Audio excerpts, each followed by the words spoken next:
Ellon situation. Yeah. You know, people found out that Ellon was mean, and all these people came out and said, Ellon's actually a bitch.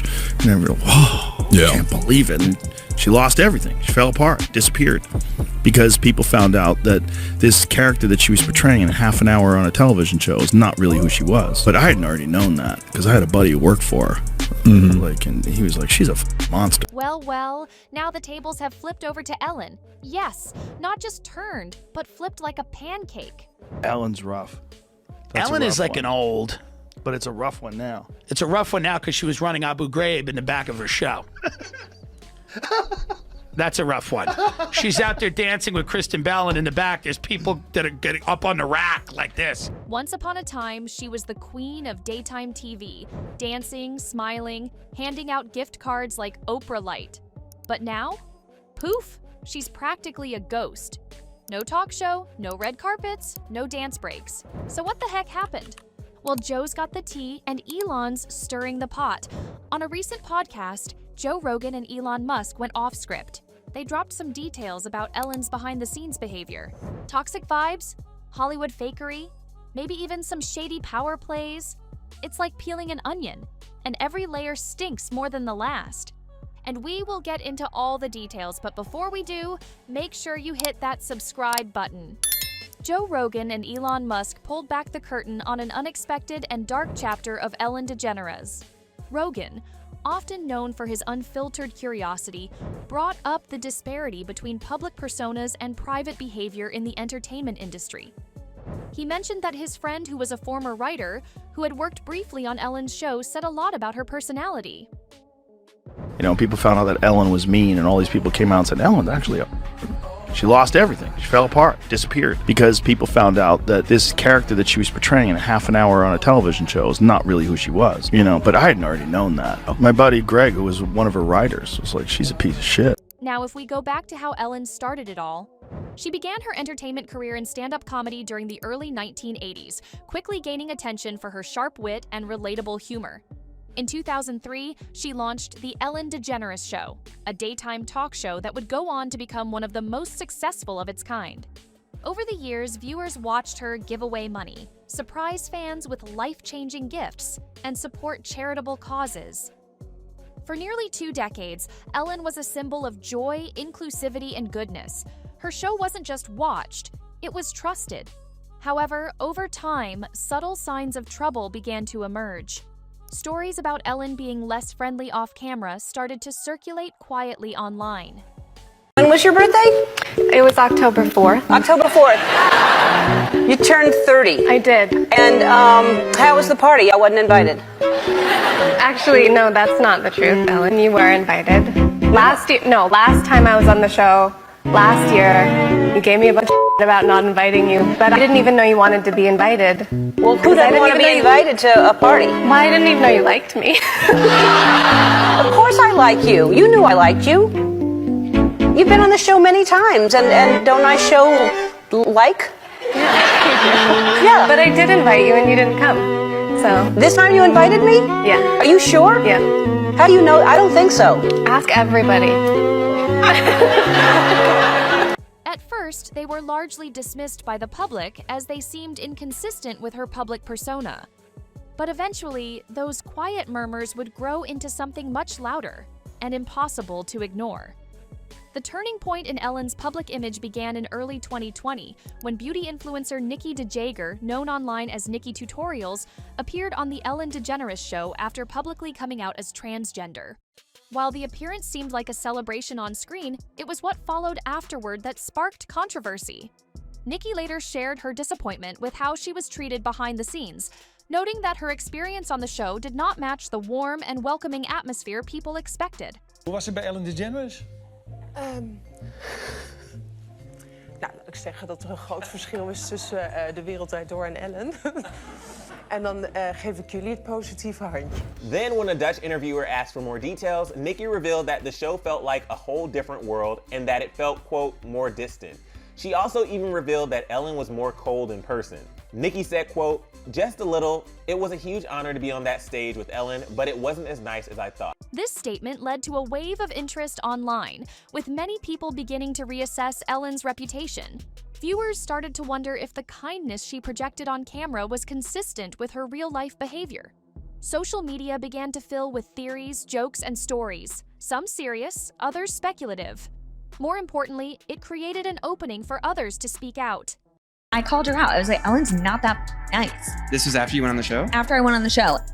What was it like meeting Ellon? And is she a good person? Let's just all go back to 2017, where I was the first person to call Ellon out before anyone else You called did. her out? Yeah. What do you mean? I called her out. I was like, Ellen's not that nice. This was after you went on the show? After I went on the show, and the world blew up about it and was like so mad at me about it. And then someone else said it, and then it was like, oh my God, Ellen's not nice. Yeah. Oh, okay. Why do you say she's not nice? I can't explain it. It was Just just an really energy? weird. I ran into her like backstage. It was like an awkward thing, and like the producers were really scared. I was like, what's going on? They were like, that was not supposed to happen. We're gonna get in trouble. It was like so weird. She was like, hey. It was like, I was like, oh hi. Like I was like, I'm so excited. And she was like, Later on, one former employee from that show came out and said something that left fans stunned. She claimed that during her time working on the Ellen DeGeneres show, staff members were not even allowed to make eye contact with Ellen. At first, people didn't know how to process that. Was it just a weird celebrity quirk? A misunderstood policy? But then, more people started to talk. This one statement cracked open the door, and what followed was a flood of testimonies from other past employees, interns, assistants, production staff, and even a few anonymous guests. Many of them began to describe the same kind of environment: cold, strict, and oddly fearful.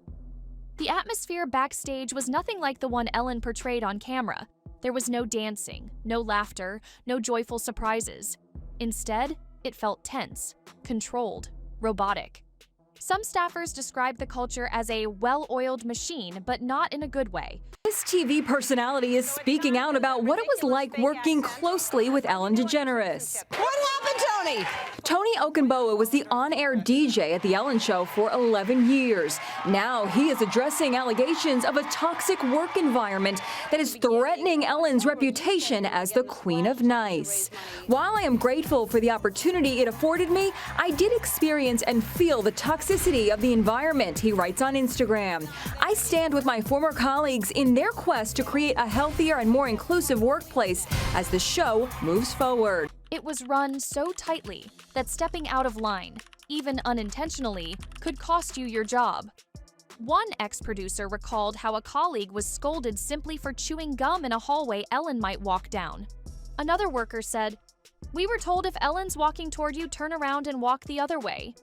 That's not just diva behavior, that's power trip territory. To be clear, these weren't just bitter former employees looking for attention. Many of them had stayed silent for years, fearing backlash or industry blacklisting. But once the first few voices spoke up, more felt empowered to share their stories. The narrative that had protected Ellen for so long, this image of kindness, joy, and generosity, was beginning to unravel. And she got attacked. Do you think this is prison? My grandmother died. You're living in a mansion. That kind of shit. But I think it's probably partly because that guy came out and said, hey, Ellen is mean. Post your stories about Ellen being mean. Do you see the stories? They're bad They were stories. so... Nothing too bad, man. What was it? It was like, oh, I came on her show, and before I left, she didn't say hi. It's like, oh. Ellen takes down video after jail joke about coronavirus self-quarantine. Oh, Ellen. Wow, she's shook. And this wasn't just about bad vibes or awkward celebrity habits. The allegations took a darker turn. Some employees described alleged instances of bullying, favoritism, and even racial insensitivity in the workplace. Others mentioned that HR complaints were routinely ignored or buried. But perhaps the most shocking part was how deeply this all contrasted with Ellen's public persona. For almost 2 decades, she signed off every episode with the words, "Be kind to one another." It became her trademark, printed on mugs, shirts, and posters. Schools used it. Parents quoted it. It was a message, a brand. So when the stories about her alleged off-camera behavior surfaced, the betrayal felt personal for many. Now, this wasn't just about the people who worked closely with Ellen. The criticisms extended far beyond her studio walls. into restaurants, hotels, and everyday encounters with people who never expected to have a story to tell. One of the most widely shared accounts came from a restaurant waitress in Los Angeles who served Ellon during a quiet lunch outing. According to her, the experience started off uneventfully. Ellon and her wife were polite, didn't make any extravagant requests, and the meal went smoothly. But once she had left, the waitress was pulled aside by management and informed that Ellon had called to complain about her. The reason? A chipped fingernail. Despite providing friendly, professional service, Ellon allegedly found fault with the waitress's appearance and made a formal complaint to the restaurant, focusing not on the food, the service, or the atmosphere, but on something as trivial as nail polish. This former waitress claims she was threatened with a 2-week suspension after Ellen DeGeneres complained about, of all things, her chipped fingernail polish. I remember just being like, really? Chris Ferris says it happened when Ellen and Portia de Rossi had Sunday brunch at the high-end vegan restaurant in West Hollywood where she was waiting tables. But a week later, Ferris says her boss got an email from the talk show queen. They were like, we have to talk to you. She emailed the owner of the restaurant and complained about your chipped nail polish. What? And I was like, what? It wasn't loud, dramatic, or confrontational, but it was specific, unnecessary, and left the staff member feeling humiliated over something completely unrelated to her performance. This kind of story raised new questions. If Ellon could go out of her way to critique someone who simply served her lunch, what did that say about how she wielded her influence in private moments? Later on, Ellon finally returned to the show, trying to save face with a public apology about all the accusations from her employees, the toxic workplace, the mistreatment, everything. She sat there, smiling awkwardly, delivering carefully chosen words, like it would somehow erase years of alleged abuse and bad behavior. This summer, there were allegations of a toxic work environment at our show, and then there was an investigation. I learned that things happened here that never should have happened. She apologized and promised to do better. The truth is, I am that person that you see on TV. I am also a lot of other things. Sometimes I get sad, I get mad, I get anxious, I get frustrated, I get impatient, and I am working on all of that. I am a work in progress. And if I've ever let someone down, if I've ever hurt their feelings, I am so sorry for that. But even after all that, one former employee wasn't buying it at all. In fact, they came forward and flat out said Ellon wasn't being sincere, that the whole apology was nothing but damage control. According to them, Ellon still didn't take real responsibility and hadn't changed behind the scenes. They called it a performance, just another show for the cameras. Ellen DeGeneres wasn't just facing this trouble, she also got caught up in political drama, ending with her sudden move to the UK. The timeline of this explosive fallout begins in November 2024, just days after former President Donald Trump stunned the world by winning a second term in the White House. But it wasn't long before Trump's post-victory remarks made things personal, especially for Ellon.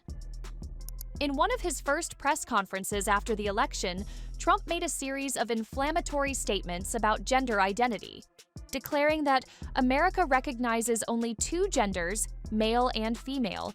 He positioned his administration to reverse progress made on trans rights during the previous administration. As of today, it will henceforth be the official policy of the United States government that there are only two genders, male and female.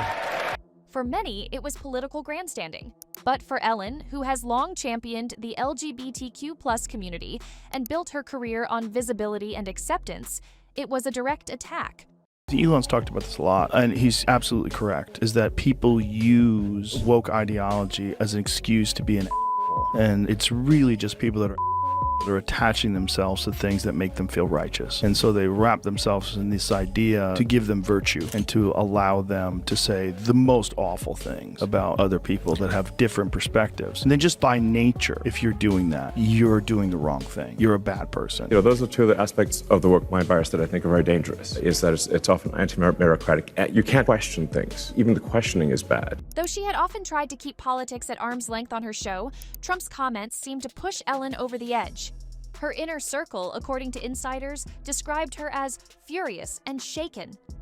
She reportedly called an emergency meeting with her publicists, brand team, and media advisors, insisting that her response needed to be swift, clear, and unapologetic. Just days before, Ellon hosted a now infamous episode of her talk show where Megyn Kelly, the conservative news anchor and former Fox News host, appeared as a guest. The interview was tense from the start. While Kelly attempted to discuss bipartisan dialogue and the need for open platforms, Ellon was visibly cold and confrontational, a stark contrast from her usual warmth. Things took a turn when Kelly, attempting to play peacemaker, mentioned that she wouldn't rule out inviting Trump on her own platform to foster conversation. What followed was a moment that would go viral across social media. Ellon, according to audience members and crew, completely snapped. Without the usual charm or restraint, she shut down Kelly's comment and declared that she would never give Trump a platform on her show. Not after what he said, not after what he represented. Would you have him on your show? Definitely. I mean, I would not say no to the sitting president of the United States. Really? Absolutely not. Would you? Yeah. You would? Yeah.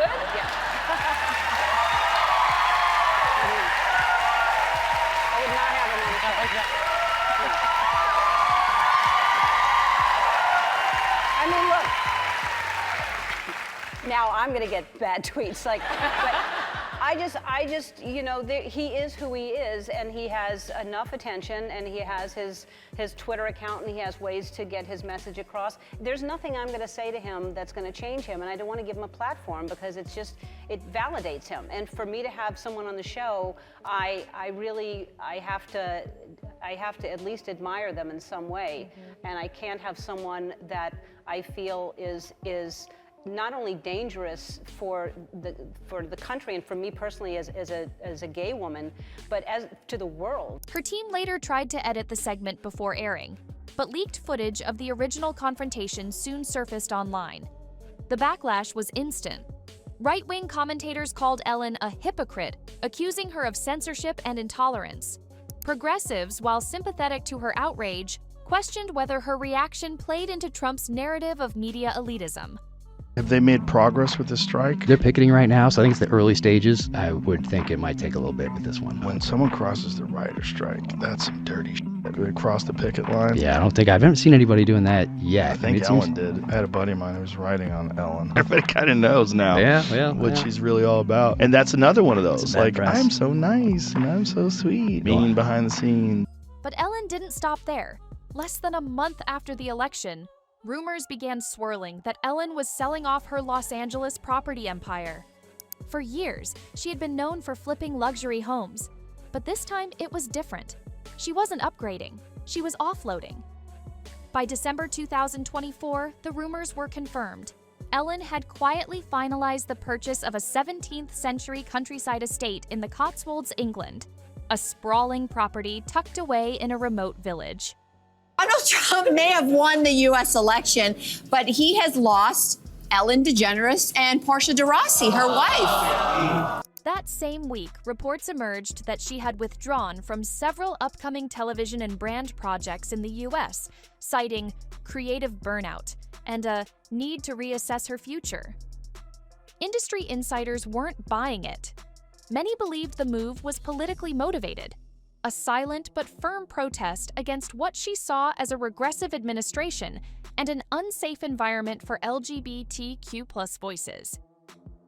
Several former colleagues revealed that Ellon had been contemplating a departure from America for months, but Trump's re-election and his comments about gender were the final straw. According to one anonymous source close to her, Ellon had been privately telling friends that she no longer felt safe or represented in the country she once called home. While her critics dismissed these concerns as dramatic, her allies pointed to rising hate crimes and anti-LGBTQ+ rhetoric as justification. The public is still trying to digest the numerous allegations that cracked the polished surface of Ellen DeGeneres' reputation. A darker thread has begun to emerge, one that ties her to none other than Sean Diddy Combs. Yes, that Diddy. I could think of you of starting a party at like midnight. That's a different type of party, though. No, I know about them. So tell me about your birthday party. Am I invited? Yes, you're definitely invited. I invite you to all my parties. You just haven't seen me show up.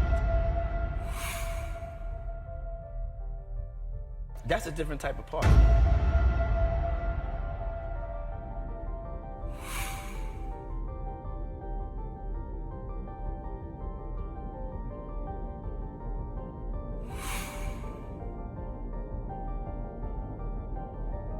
To most, the connection between Ellon and Diddy once appeared to be a typical celebrity friendship: public appearances, light banter on talk shows, mutual admiration across platforms.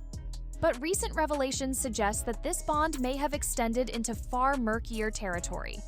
Not merely a surface-level friendship, Ellon's link to Diddy has come under renewed scrutiny, particularly as Diddy's name becomes increasingly associated with disturbing accusations tied to private gatherings and secretive circles within the entertainment industry. Ellon, it seems, wasn't just friendly with Diddy in passing. She openly referred to him as a close friend, even best friend, during lighter moments on her show and in interviews. That might have been brushed off as celebrity camaraderie, if not for growing speculation from industry insiders suggesting that Ellon was more involved in Diddy's hidden world than previously known. These weren't ordinary parties. The events now under investigation, dubbed in some circles as freak-offs, were said to be secretive, highly controlled, and heavily guarded, both physically and legally. The last freak-off tape that just got sold on the darknet, which I know because I monitor, went for $500 million. It had multiple stars in it. Nicki Minaj, Rihanna, Chris Brown, Justin Bieber, Drake. It was a really interesting night in Calabasas. These weren't industry mixers or professional networking events. They were allegedly environments of excess, power games, and in some cases, exploitation. Multiple sources within the industry, who have chosen to remain anonymous for their safety and careers, have indicated that Ellon wasn't just aware of these gatherings. She was, at times, present. Now, with her alleged association with Diddy's world, the narrative takes an even darker turn. While Ellon hasn't been formally accused of any crimes, her proximity to someone at the center of major legal and moral controversy raises serious concerns. Hollywood, for all its glitz, is an industry built on silence and survival. Names don't get mentioned without reason, and Ellon's once untouchable is now being quietly spoken alongside the most notorious. The implications of her involvement aren't just reputational, they signal a broader truth about the entertainment industry. It's a world where image is everything, where the right smile and a marketable brand can shield a person from scrutiny, even as disturbing truths simmer underneath. What makes this connection especially unsettling is the possibility that Ellon knew, at least in part, about the activities and dynamics surrounding Diddy's social circle. Some might argue that guilt by association isn't fair, that friendships in Hollywood often blur the lines between professional, personal, and performative. But this isn't about mere association. This is about repeated proximity, ongoing loyalty, and potential participation in a culture that's now being exposed for what it truly is. Ellon didn't just know Diddy. She praised him, stood by him, and allegedly took part in the environments now under fire. As the walls around Diddy's empire begin to collapse, those closely tied to him are being reevaluated under a new lens. And Ellon, for all her charm and accolades, is not exempt. And that's the truth they've kept hidden for far too long. If this is what's on the surface, what else is buried underneath? Let us know in the comments.